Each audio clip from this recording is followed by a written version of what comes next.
નમસ્કાર, સ્વાગત છે આજના ફટાફટ 50 સમાચારોમાં। આજે અમે લાવે છીએ દેશ વિદેશના મહત્વના સમાચારો એકદમ ઝડપી અને સચોટ। તો ચાલો શરૂઆત કરીએ। નમસ્કાર દર્શક મિત્રો, આપ સૌને રક્ષાબંધનના પવિત્ર તહેવારની હાર્દિક શુભકામનાઓ। આજનો દિવસ ભાઈ બહેનના અતૂટ પ્રેમ અને લાગણીનો તહેવાર છે। રક્ષાબંધન એટલે ફક્ત એક દોરો બાંધવો નહીં, પરંતુ એકબીજાના સુખ દુઃખમાં સાથ આપવાનું વચન, એકબીજાનું રક્ષણ કરવાનું પ્રતીક।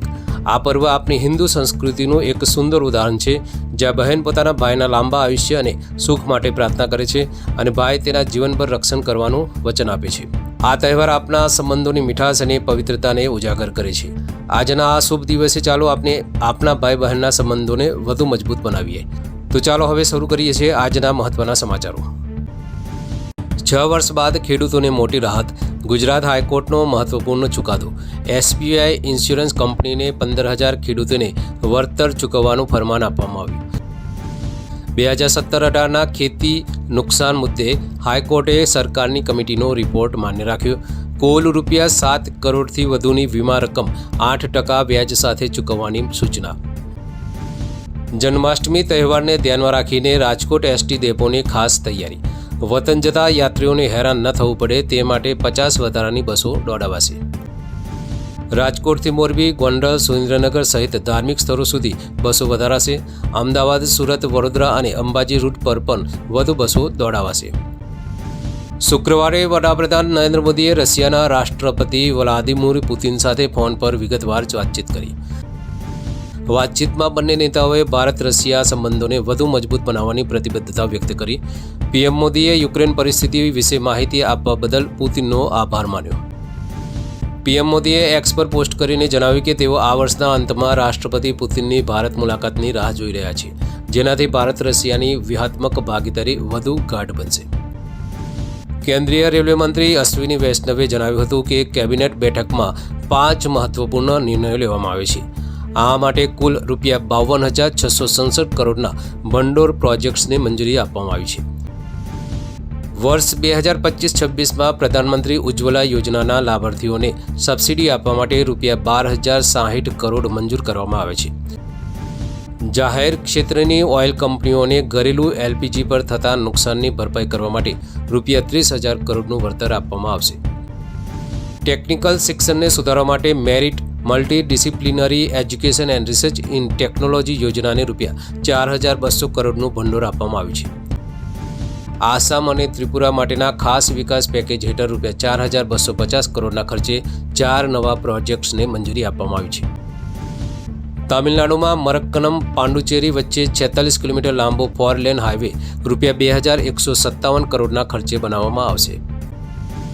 વડોદરાની 14 વર્ષીય સગીરાની માતા દ્વારા ગુજરાત હાઈકોર્ટમાં અરજી દાખલ કરવામાં આવી હતી। આ અરજી સગીરાના 17 સપ્તાહના ગર્ભના ગર્ભપાત માટે હતી।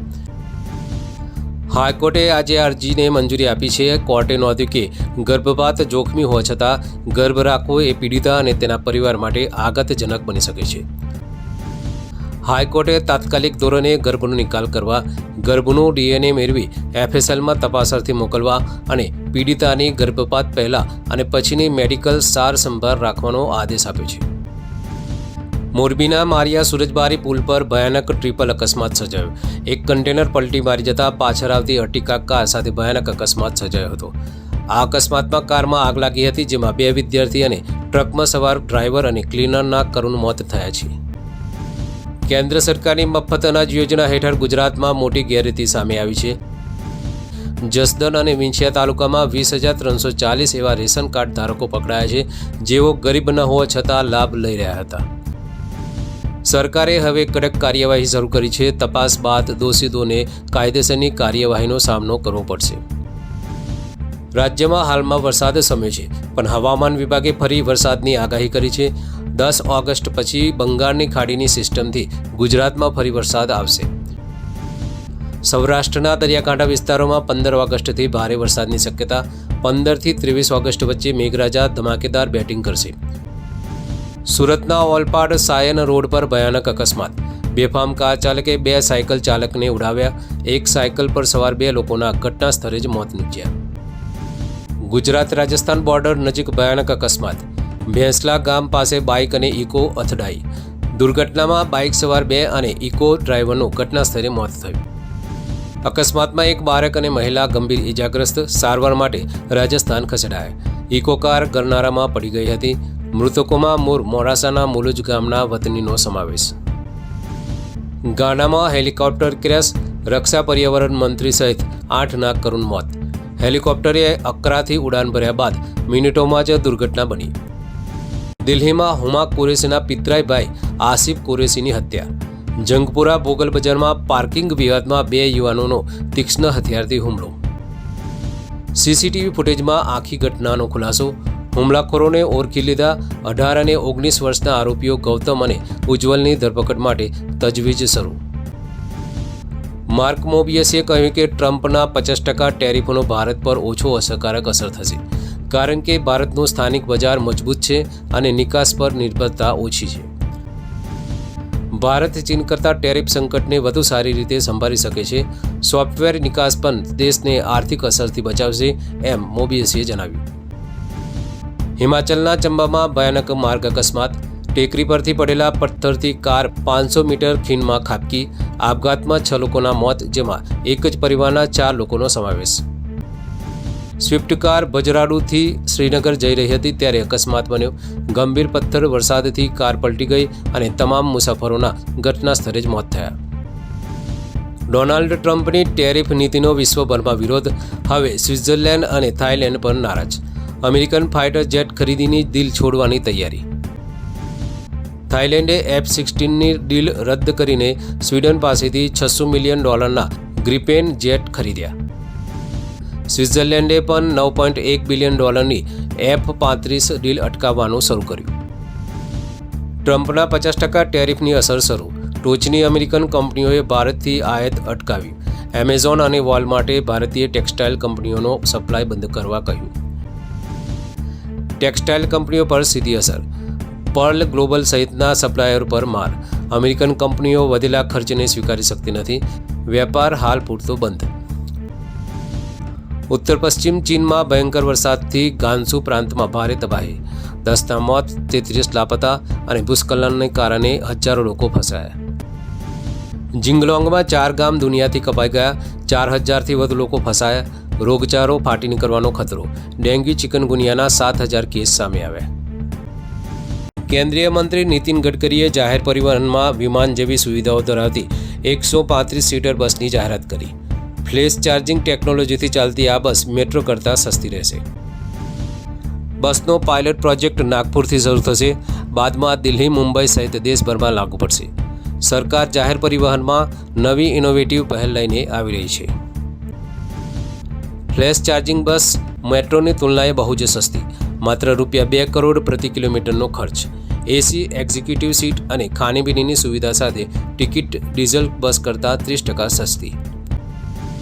US ઓપન 2025ની ઇનામી રકમ $90 મિલિયન, એટલે કે ₹790 કરોડથી વધુ. વિજેતા ખેલાડી માટે ₹5 મિલિયન, એટલે કે ₹44 કરોડનું ઇનામ રાખવામાં આવ્યું છે. રનર્સઅપને મળશે ₹22 કરોડ. સેમીફાઇનલિસ્ટને ₹14 કરોડ અને ક્વાર્ટર ફાઇનલિસ્ટને ₹5.7 કરોડ. આ વર્ષે કુલ ઇનામી રકમમાં 39% વધારો થયો છે. અમરેલીના મોટા ગોખરવારામાં શેત્રુંજી નદીમાં નહાવા ગયેલા યુવકનું ડૂબી જવાથી મોત. 35 વર્ષીય પરપ્રાંતીય મુકેશ કટારા નદીમાં ગરકાવ થયો. ફાયર ટીમે 3 કલાકના રેસ્ક્યુ બાદ મૃતદેહ બહાર કાઢ્યો. મૃતદેહને પોસ્ટમોર્ટમ માટે અમરેલી સિવિલ હોસ્પિટલમાં ખસેડવામાં આવ્યો. વડોદરાના અવાખલ ગામે સાપનું રેસ્ક્યુ કરતા અશોક પટેલને ઝેરી દંશ. હોસ્પિટલમાં મોત. 2000થી વધુ જીવ રેસ્ક્યુ કરનારા અશોકભાઈએ જીવ ગુમાવ્યો. સમયસર સારવાર નહીં મળવાનો ગામ લોકોનો આક્ષેપ. મોત પહેલા અશોકભાઈએ વિડીયો બનાવી ઘટના જણાવી હતી. અયોધ્યા બાદ બિહારના સીતામઢી જિલ્લામાં ભવ્ય જાનકી મંદિર બનશે. પુનવરા ધામ ખાતે 67 એકરમાં 151 ફૂટ ઊંચું મંદિર. 42 સપ્તાહમાં મંદિર નિર્માણનું કાર્ય પૂર્ણ થશે. અહીં સીતા માતાના ઐતિહાસિક તથ્યો અને કહાનીઓ ઉજાગર થશે.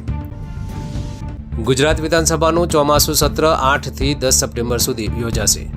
માત્ર 3 દિવસના ટૂંકા સત્રમાં લેવાશે મહત્વના નિર્ણયો. સત્રના પ્રથમ દિવસે શોકદર્શક ઠરાવ અને ત્યારબાદ સરકારી કામકાજ તથા વિધેયકો રજૂ થશે. માછીમાર ભાઈઓ માટે ખુશખબર. નવા સિઝન પહેલાં જ 11 ઓગસ્ટથી ડીઝલ વિતરણ શરૂ થશે. ટ્રાફિકથી બચવા મત્સ્યોદ્યોગ મંત્રીએ કર્યો મહત્વનો નિર્ણય. 16 ઓગસ્ટના બદલે 11થી જ મળશે ડીઝલ. કેનેડામાં રહેતા ભારતીયો માટે ખુશખબર. પીજીબી કાર્યક્રમ હેઠળ 17,860 વ્યક્તિઓને મળશે તક. માતા પિતા અને દાદા દાદીને કેનેડા લાવવાની તક. અરજીઓની છેલ્લી તારીખ છે 9 ઓક્ટોબર. રક્ષાબંધનના દિવસે અમિત શાહ માનસા જશે. માતૃવતનમાં પરિવાર સાથે રહેશે હાજર. ખાતમુહૂર્ત હવન અને બ્રહ્મભોજનનો કાર્યક્રમ. કુળદેવી બહુચર માતાનો કરશે દર્શન. ટ્રમ્પ લાવશે આર્મેનિયા અઝરબૈજાન યુદ્ધનો અંત. વ્હાઇટ હાઉસમાં શાંતિ સમિતિ યોજાશે શુક્રવારે. શાંતિ સમજૂતી પર થઈ શકે છે હસ્તાક્ષર. ટ્રમ્પનો દાવો, અત્યાર સુધીમાં 6 યુદ્ધ રોક્યા. તો આ હતા આજના ટોપ 50 સમાચાર. વધુ અપડેટ્સ માટે અમારી સાથે જોડાયેલા રહો. નમસ્કાર.